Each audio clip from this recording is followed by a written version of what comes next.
All right, Shalom family, welcome back. Today, I want us to talk a little bit about trusting the process. Trusting the process. This is a message for all of my sisters who are in the waiting room, who are sitting in the waiting room. Um, you believe that the Most High is giving you a purpose. You believe that the Most High is giving you a thing to do, but it seems that things haven't aligned as of yet. It seems that things are like at a slow crawl, right?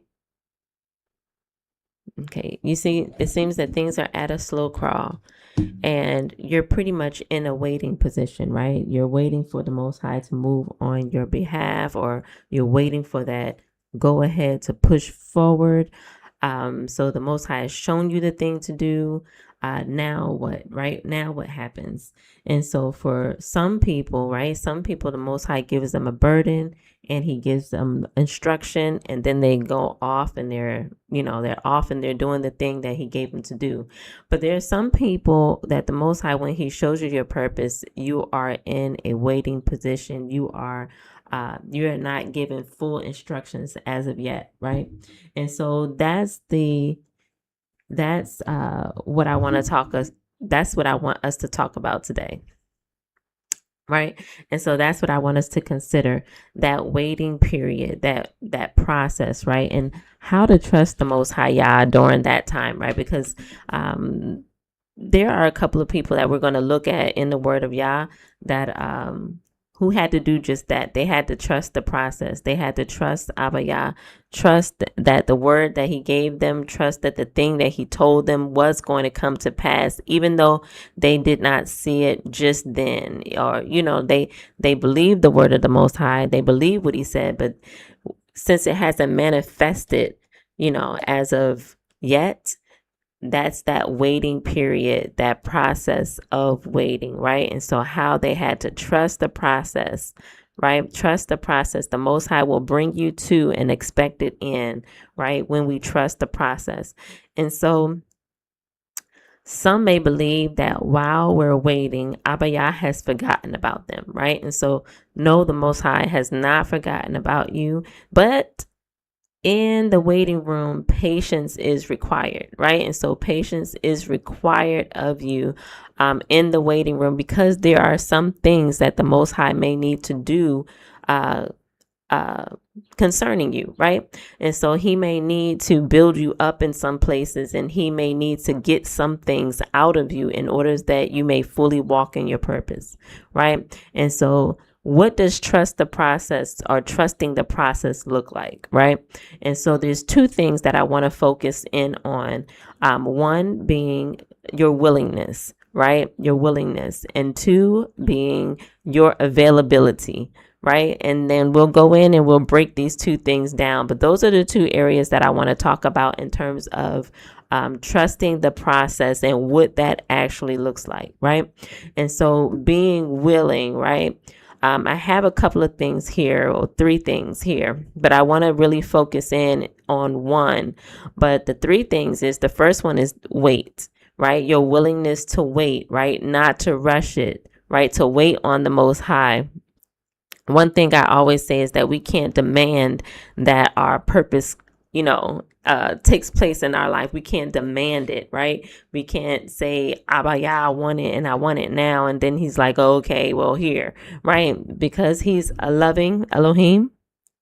He won't do that to you, because it will ultimately destroy you, right? And so that's not the goal, right? The goal is that the Most High will lead you into doing the thing that he has created you to do. And when you get there, that you will be you will be the person that you need to be in order to get the thing done, right? And so that means that you'll have the strength to do it. That means that you'll have the mindset to do it. That means you have the perseverance to do it, and so on and so forth. And so you have to be willing to wait. You have to be willing to wait on the Most High, wait on his, excuse me, and wait on his perfect timing, right? And in that, we can't be demanding, right? We can't demand that the Most High move faster. We can't make him move quicker than what he's going to move, right? Because you are not the determining factor whether the Most High moves fast or not, right? He moves according to his timing because he knows best, right? He's the one that wrote the timeline, and he's the one that knows best. One of the scriptures, I believe, is in the book of Baruch, where the Baruch had asked the Most High, is it possible? I believe it's Baruch. It might be Ezra, but I'm going to find out for you. But they asked the Most High, is it possible for you to hurry this thing along, right? And the Most High was like, you can't rush me. You can't rush this, right? The creation can't rush their maker. You can't rush it. The Most High will move according to his purpose, his plan, right? Because in our rushing it, we don't understand that down the road there are other things that are taking place, right? But the Most High sees everything, right? And so he doesn't move according to how we want him to move. We move according to how he says, right? And not the opposite, not the other way around. The book of Second Ezra, chapter 5, Second Ezra chapter 5 and verse 44. It says, then answered he me, right? Then answered the Most High to Ezra, the creature may not hasten above the maker, neither may the world hold them at once that shall be created therein. And so we cannot rush the Most High Yah. The Most High will move according to his purpose and his plan, right? And so you have to be willing to wait. You have to be willing to wait. Another thing that you have to be willing to do is learn. You have to be willing to learn the Torah. You have to be willing to learn new skills, possibly, depending on what it is that the Most High has called you to do. You have to be willing to develop, right? You have to be willing to grow. And that is growth and development, both physically, emotionally, and financially, right? So you have to be willing to learn, right? Willing to learn, to grow, both in your spirit and in this physical world, right? So that the Most High, whatever he is in need of, right? Whatever he has called you to do, that you'll be able to do that thing because you'll be well equipped to do it. Right. And so the next thing, or the last thing I should say in terms of willingness, is work, right? You have to be willing to work, family. And what does work look like, right? Work looks like praying, right? Work looks like fasting. Work looks like studying, worshiping, right? Work looks like serving, right? Serving the Most High, right? Serving him, and living righteously before him, right? And so you have to be willing to work, right? And so when you're in the waiting room, we're not just sitting. We're not just sitting idle. We're not just sitting still. We're not just not doing anything, right? We are working, right? And when you work, that means you're serving. You're serving someone, right? Either you're serving the Most High Yah or you're serving people, right? You're helping someone else out, right? And so we have to be willing to work. We have to be willing to serve, right? And so those three things, again, in terms of being willing and your willingness, is that you have to be willing to wait. You have to be willing to learn, and you have to be willing to work or to serve, right? Understanding that your wait or the delay, right? So most people, they see that waiting as a delay, right? They're not quite walking in their purpose, right? And so that wait or that delay is not denial. It's not the Most High saying, no, I'm not going to use you. It's not saying, no, there's no purpose for you. It's just a time of processing. It's a time of building up. It's a time of learning, right? It's a time of learning. And so while you wait, you serve, right? While you wait, you work, right? While you wait, you get closer to the Most High Yah. While you wait, this is the things that he wants you to do, right? He wants you to work. He wants you to serve, help someone else, right? It's not all about us, right? I know that we want to walk out our purpose. I know that we want to live and do the thing that he's shown us, right? The vision that he's shown us is a wonderful vision. It's a huge vision. It's an exciting vision, right? But he has to build you up and get you to a place where you can fully walk in it with confidence, right? And so that if anybody says anything to you, you have armor on, right? Or you have your sword ready, or you know that you'll be able to meet up with those instances and those situations confidently, and no one can say anything that will put you back where you're now considering, and now you're second guessing, and now you're doubting and things of that nature, right? And so sometimes the Most High got to put you through a waiting period, a learning period, a testing period, in order that he may refine you, right? In order that he may purge you of some things and build you up in some things, right? And so your willingness is important. Trusting the process also looks like being available to the Most High, right? Being available to Abba Yah. And that means walking in obedience, right? Doing the thing that he told you to do when he tells you to do it, right? And so there might be tasks that the Most High asks you to do or tells you to do, even in the waiting period, right? So the waiting is just not sitting idle, right? We are working, we're serving. And so there might be things that the Most High tells you to do in your waiting period, right? Go speak to this person, go give this person this, go help this person do that, whatever that thing is that the Most High put on your heart to do while we're waiting, right? Before he calls us to that thing that he has each and every one of us to do, and why we are here, right? He might give us some things to really work through, right? And so you have to be willing to walk in obedience, right? You have to be willing to say, yes, Abba Yah, I'll go. Yes, Abba Yah, I'll do. Yes, Abba Yah, I will say, right? And you have to be available to do the thing he has asked you to do, right? And so you can't get so bogged down with doing the thing you want to do, right? Because of your dream, right? We talked about the difference between a dream and purpose, right? And so we can't get so tied up into our dream, right, that we don't leave room for Abba Yah to work through us, right, in terms of our purpose, right? So we have to be available to do the thing that he is asking us to do, right? No matter how crazy it sounds, no matter who's watching, right? And no matter if we're doing it alone, and no matter what it is that he's asking us to do, we have to be willing to say, yes, Abba Yah, I will do it. And we have to be willing to give Abba Yah our yes. Yes, I'll say. Yes, I'll do. Yes, I'll go. Give him your yes, right?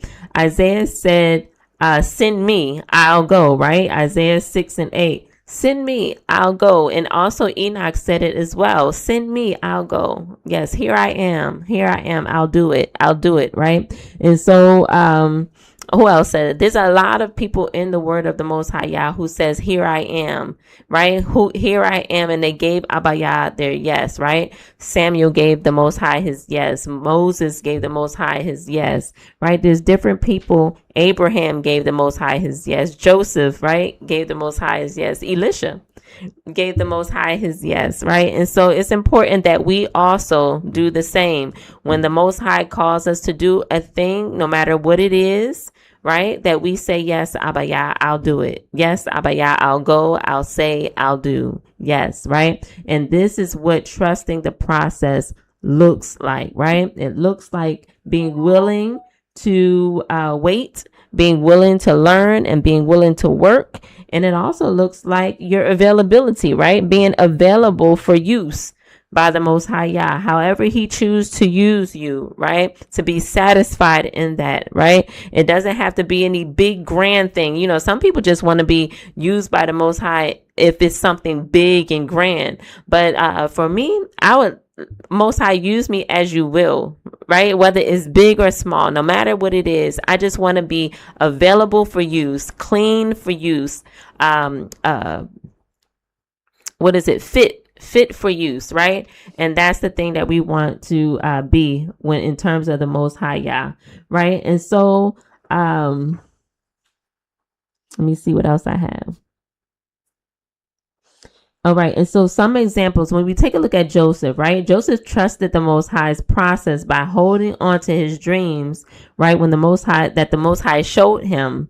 Joseph endured slavery and imprisonment before he became an Egyptian ruler, right? And so Joseph was wrongfully imprisoned and falsely accused, and his time was extended in prison when he trusted in the cupbearer to speak to Pharaoh on his behalf instead of trusting Abba Yah to deliver him from prison. And so that's another thing, family. We have to be willing to trust the Most High in the process, right? The Most High is in control of all things, and he has us in certain places for a reason. Our father Abraham trusted the Most High's process when he obeyed his commandment to remove himself from his father's house and to go to the land that the Most High would show him along the way, right? And so how many of us will be willing to do this, right? Without a plan, without a marked destination, just go because the Most High said to go, and I will show you along the way where I want you to go to, right? Only having trust, belief, and faith in the one who's given the instructions, right? Will you be able to leave if the Most High told you to? And our father Abraham was like, yes, I will go. He definitely gave the Most High Yah his yes, and he set out on his way, right? And so Abraham believed Abba Yah's word when he promised that he would make him a great nation and bless him and make his name great, and he blessed and be a blessing to others, right? And Yahuwah will bless those who bless him and curse those who curse him. And in him should be all the families of the earth, that all the families of the earth should be blessed, right? And so when Abraham passed through the land unto the place of Shechem, unto the plain of Morah, and the Canaanite was there in the land, and Yahuwah appeared to Abraham and said, unto your seed will I give this land. And there he built an altar unto Yahuwah that who appeared to him, right? And so Abraham not only trusted the Most High Yah in his process, he also had faith, right? He believed his word, and he had faith that Abba Yah would do exactly what he said that he would do, right? And when we think about Moses, right? Moses, the life of Moses trusted the Most High Yah's process when he lived among the Cushites after fleeing Egypt, right? When he ruled the Cushites as their king, and when they sent him away in honor, when he was placed in prison by Reuel, right, Zipporah's father, and when Zipporah cared for him in prison. And when he was released from prison, right, and acquired the stick in Reuel's garden, and when he answered the call of the Most High to return to Egypt and to tell Pharaoh to let his people go, right? This is all the process. This is the process, right? In any of these moments, Moses could have been like, what is going on here, right? What is going on here? If you look at Jasher chapter 68, you see how Miriam prophesied about Moses and how her father and mother would give birth to a son, and how that son would deliver Yasharel from Egypt, right? And this was a prophecy that Miriam said before Moses ever stepped on the scene, right? And because her father, who had sent her mother away, believed her prophecy, believed the word that the Most High gave her, that he called his wife back home, and they did indeed have Moses, right? And so Moses came into a situation carrying this heavy calling on him, right? And so the people, because Miriam had prophesied it, the people already had high expectations for Moses, right? They had high, not only the people, but their father, right? Their mother, and everyone else in Yasharel. They had high expectations for Moses, and they saw Moses as the one who would deliver them from Egypt, right? But then there was the persecution of the Pharaoh at the time, who was wanting to kill the Israelite first the sons of Yasharel, right, the babies. And so Moses' mom hid him in the inner room, right? And so that they wouldn't be able to get to him. But there came a time when Moses got too old, around 2 years old, that she said that I won't be able to conceal him anymore. So she made a basket and sent him down the Nile River, where he came into the hand of Pharaoh's daughter, right, Bethia. And so Moses grew up in the house of the Pharaoh. Right? They also let him remember who he was, right? It wasn't as though he thought he was Egyptian. They let him know, no, you are Hebrew, right? Like, you are not of us, right? But because of Bethia, right, and her desire to raise him as her own, that the Pharaoh allowed it to be. And so Moses grew up in the household of the Pharaoh, right, in that way. But because he knew that he was of Hebrew descent, he would go down often into the spaces where his Hebrew brothers and sisters were, right, and where he came across one of the Egyptians taskmasters that was beating a Hebrew brother, and he slew him. Right? He slew him. And then he hid the body. Right? But then he came down again and he saw two of his Hebrew brothers fussing or arguing or fighting, and he told them, that's not what you should do. You shouldn't do that. And they spilled the beans, right? They said, who do you think that you are? You supposed to be in charge of us. We know what you did to the Egyptian, right? And so that is what got Moses to be scared, right? And because he knew that if they said it, then it would definitely get to the ear of the Pharaoh, right? And so the angel of the Most High Yah helped Moses to flee out of Egypt, where he found himself then in the wilderness, right? He found himself there in the wilderness, and then he came to the point where he dwelt among the Cushites. Then he became king of the Cushites. Then the Cushites sent him away in honor, and he came to the house of Reuel, right? And then he told Reuel about his story. Reuel did not believe what he was saying. It sounded, I guess, too far-fetched. And Reuel put Moses in prison for 10 years, right? And so Moses was in prison for 10 years, where Zipporah cared for him daily, right, while he was in prison. And then Zipporah brought back to her attention to her father about Moses. And her father was for sure like 10 years and nobody's looked after this guy. I'm sure he is long gone. And she was like, let's just go find out. And he agreed, and he went and found Moses, and Moses came out and he was looking healthy and like he didn't have anything going on with him, right? So he was still healthy and whole. All praises to the Most High, because Zipporah was caring for him while he was in prison.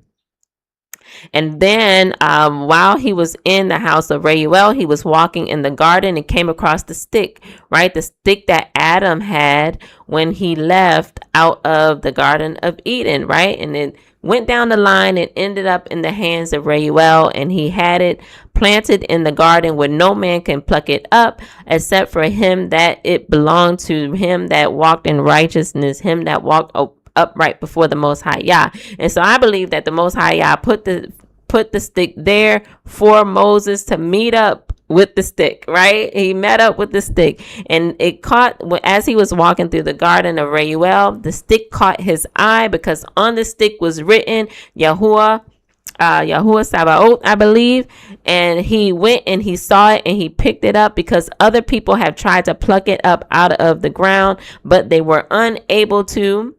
So Reuel said, anybody who's able to pluck up this stick out of the ground, I'll give you my daughter, right? And so men would try, but they weren't able to. But here comes Moses, right? Moses came and met up with the stick, went and pulled the stick from the ground, right? The thing that no one else can do, he did it, right? And so, and Reuel saw that he had pulled the stick, and he was like, what? He was shocked and amazed. And of course he gave Zipporah to be his wife, and they went on from there. But Moses met up, the Most High had came to Moses in the burning bush and gave Moses an assignment to go to Egypt and tell the Pharaoh to let my people go, right? And so Moses was like, not me, why me? I don't, I don't know if I'm the best person to go. I have this speech impediment and things of that nature is going on.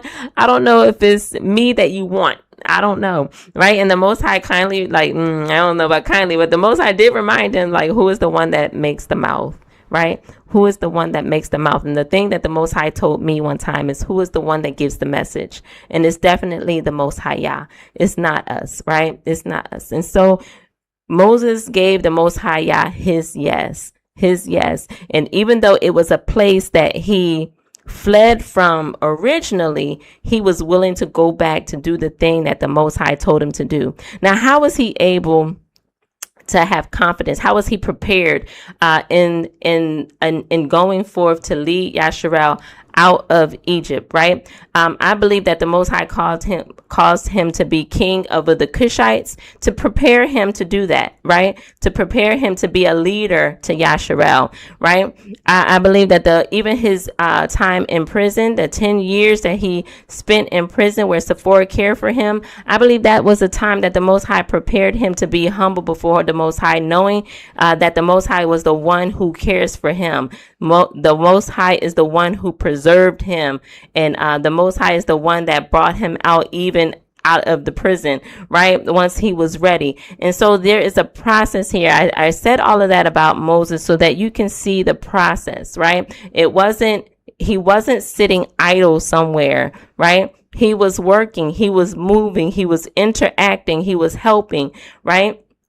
And he was also learning, right? He was also learning. He was growing. He was developing. A lot of things was going on in the life of Moses. And it's the same with us, right? It's the same with us. The Most High can give us a purpose, a thing to do, but we don't dictate what we will and will not do, how we'll grow and won't grow, right? It's the Most High Yah who does it, right? And so if he needs to work out say a negative mindset or something like that, maybe he'll put you in situations where that thing will work, out of you, right? You'll come out of that, right? And so you never know how the Most High is going to move, right? You never know how the Most High God is going to move. But what we do want to do is make sure that we are available, right? We're making sure that we are willing to work. We're willing to wait, and we're willing to learn, right? We're willing to learn however the Most High will have us, to be on that journey, that we're willing to do it. We're willing to do it. Abaya, have your way, have your way, have your way. Right. And let me see if there's anything else that I want to say.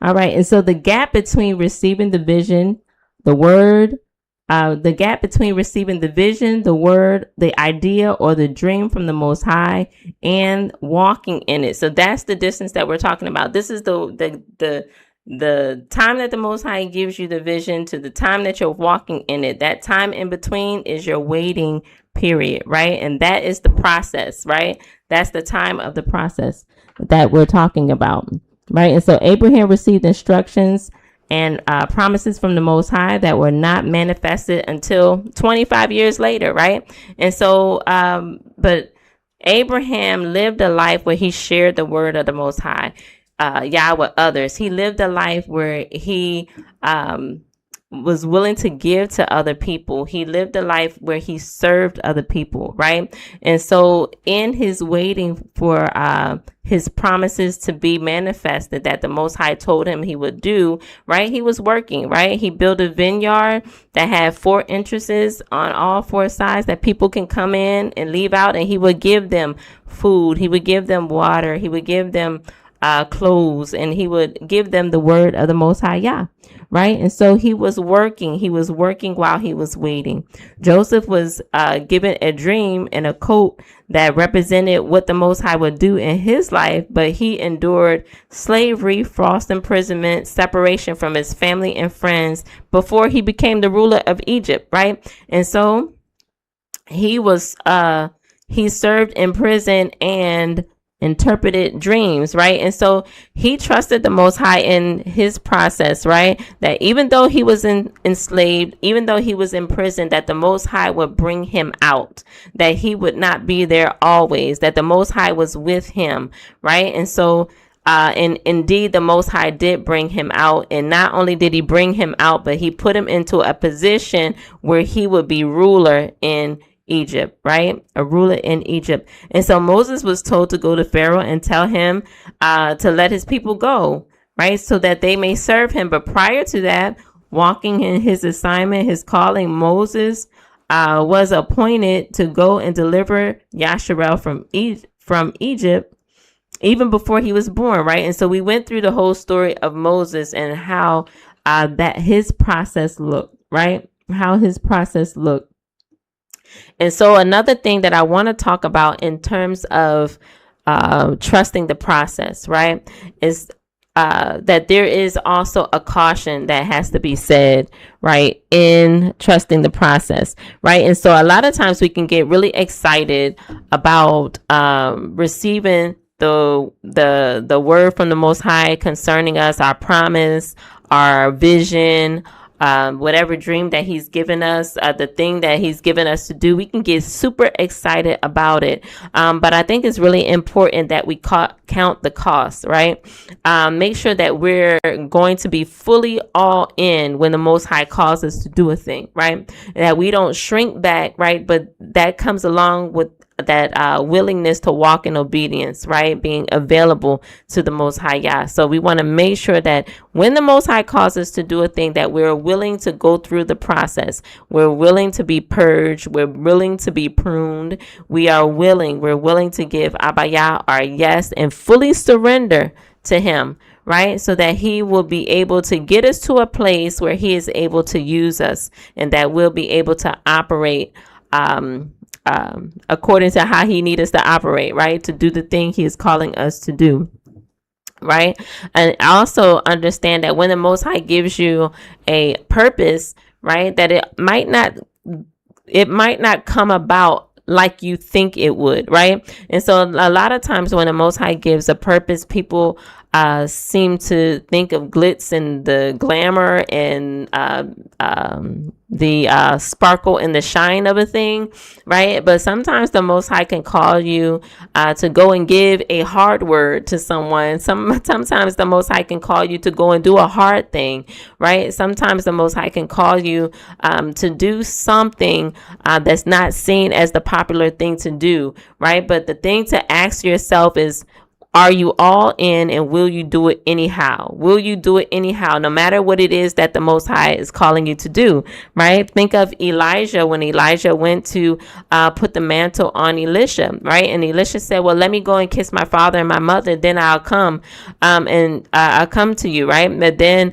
Elijah told Elisha, go back and think about what I've done, right? Think about what I've done to you, right? Count the costs. Make sure that you're all in before you accept this mantle, because when you accept it, you accept everything that comes along with it, right? Everybody is not going to understand you. Everybody is not going to like you. Everybody is not going to, you're going to meet up with some opposition, right? Because you're walking for the Most High Yah, before the Most High Yah, and doing the thing that he wants you to do. And the Most High already told us, that the world is going to hate you because they hate me, right? The Most High already here, Yahushua already said it, right? And so we have to know that when we accept the calling, and when we accept the purpose, and when we accept the plan of the Most High Yah, it doesn't always come in a nice, neatly wrapped and tied package. It don't always look pretty.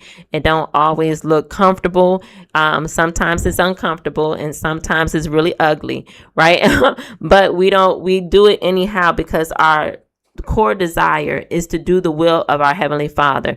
And there are things that he needs done in the earth, and there are he wants to use his people to do it, right? He doesn't need his people to do it. He wants to use his people to do it, right? He wants to use his prophets, his servants, those who are surrendered to him, those who are saying, yes, Abba Yah, use me, I'll go, right? Even when Elijah went to see Ahab, when Elijah approached Ahab, Ahab called him his enemy, right? Because of the word that Elijah was bringing to him. Ahab felt like they were against him, right? And so everything is that the Most High is going to call you to do is not always going to be a glitz and a glamorous thing. But the thing is to ask yourself, are you willing to go through the process? Are you willing to do the thing anyhow? Whatever it is that he's calling you to do, yes, Abba Yah, I'm willing to do it. I'm willing to face my fear. I'm willing to conquer limiting beliefs. I'm willing to push past negative thinking. I'm willing to go beyond, above and beyond what my limitations are, understanding that with you, I'm able to do all things, right? With you, there are no limitations. With you, everything is possible. And the thing that you have called me to do, I'm able to do it, right? Because your word you have sent out, and it will not return to you void, but it will go out and it will accomplish everything that you have set it out to accomplish. And so the word that you have spoken over me, it will come to pass, right? It will come to pass in due time and in due season, right? And so that's what I would say. That's what I would like to say to my sisters who are in the waiting room, right? You're in the process of waiting. The Most High has shown you what your purpose is. He has given you a vision. He has shared with you a dream. He has told you the thing or shown you the thing that he wants you to do.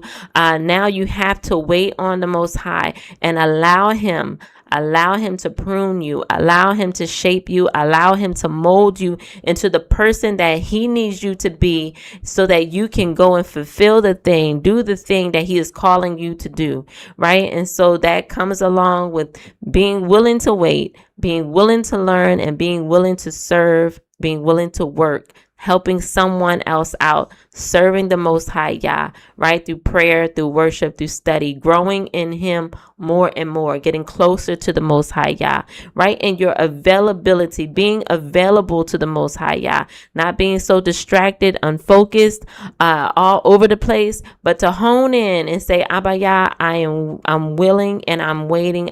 Clean me up, straighten me up, do whatever that you have to do, prune me, shape me, mold me, so that when you are ready to use me, I am available and ready for use. All right, family. So that's all that I have for you today. Have a blessed and wonderful day. And Most High willing, I will see you next time. Shalom.